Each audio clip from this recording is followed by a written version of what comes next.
Hello and welcome to the internet's best reactions for the 2023 Bahrain Grand Prix. I'm as surprised as you are that I'm here, but let's get on with it, shall we? I'm Jack Nicholls, I'm the BBC's Formula One commentator, do a bit of Formula E as well, but this is about you guys and your reactions to the Bahrain Grand Prix, the first race of the season. Let's go! At Mumford 1999 saying, seeing the two Aston Martins coming together on lap one, it was a scary moment, wasn't it? We were all really excited that Aston Martin are fighting at the front. Lance Stroll nearly ruined it for everyone, but they just about got away with it. It would have been a terrible start to the Alonso era, but kind of an appropriate one in some ways. He went on to have a good race though, didn't he? At Tim McD, F588 says Max Verstappen's race. And it was a magical performance, wasn't it? He disappeared up the road like Harry on his way to Hogwarts, and no one ever saw him again, quite frankly. It was a real disappearing act from Verstappen. Perez led the race for a little bit in that first stint, but apart from no pressure at all, Max Verstappen had no pressure at all. There was not one moment in that race where you thought he wasn't going to win it. So we'll see whether we get more of those over the course of the year. At FA14 GOAT, Ferrari going with Plan A. I couldn't believe it either. Plan A?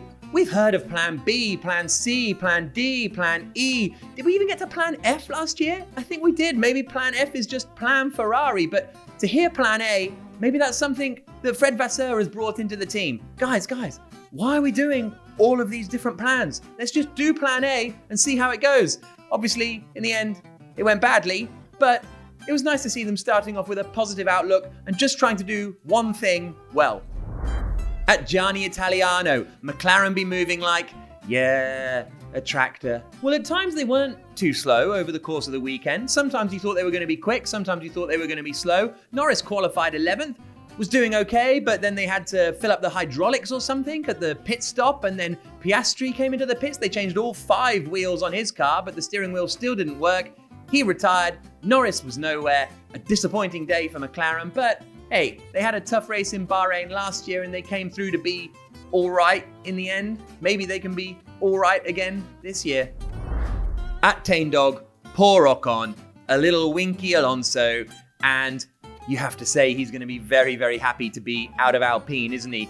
Ocon's there though, he's cracking on, he's getting a 5-second time penalty for not lining up in the grid properly. When was the last time you saw a driver not line up in his grid spot properly? And then when was the last time you saw a driver come in to serve a 5-second time penalty and not actually serve it, so then get another 5-second time penalty? And then when you come in to serve your 10-second time penalty, you speed in the pit lane and end up with a time penalty. This was one to forget for Ocon. At Murto Boom 1N, showing Fernando Alonso watching the footage of Lance Stroll driving into him after the race. It was quite amusing, wasn't it, to have Fernando Alonso going, "Who hit me? They can't do that." And no one really wanted to tell him it was Lance Stroll, was it? I wouldn't be surprised if they blamed Ericsson, like Romain Grosjean did all those years ago. Actually, no, if it was Alonso, they should have just blamed Jolyon Palmer. That's the key to everything. Blame Jolyon Palmer. Karma. At Business Monkey, Ocon getting penalties be like, you know when you've tried to print something a million times and then finally your printer works and it prints it out a million times and you're just waiting there being like, how am I getting another one? When is this going to stop? Kind of what it felt like for Esteban Ocon, didn't it? Just penalty after penalty after penalty. Maybe he's getting a post-race penalty as well. Maybe a grid penalty for the next race in Saudi Arabia. I don't know why, but the FIA seemed to love to give him one. At Rifchi, Alonso to Hamilton. It felt like we were in a time warp, didn't it? All the way back to 2007. Alonso pulled off the move of the race, getting past Lewis Hamilton on the inside into turn 10. Didn't see it coming. I can't remember a move being made there in a Grand Prix before that's gone successfully. Remarkable stuff from Alonso. Just when you think there's no life in the old dog yet, I think there's some life on the old dog yet. He'll be 42 this year. 42! And he and Hamilton are still quite often the class of the field. Age isn't everything. At Hurricane Barca, being a Ferrari fan, yeah, is the hope that'll do it, won't you? Ferrari were even a bit bullish before the start of the race. Yeah, okay, they knew they were going to have some dodgy tyres, but they had a new fresh set. They got ahead of Perez. Maybe Leclerc can finish second and this championship can run and run throughout the season. Oh, Leclerc breaks down out of nowhere. Carlos Sainz ends up finishing a solid enough 4th.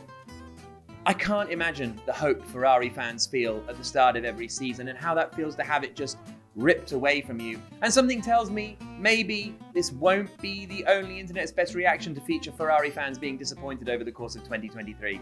I hope not, but I think we're in for a few of these, so you're going to need to be quite original.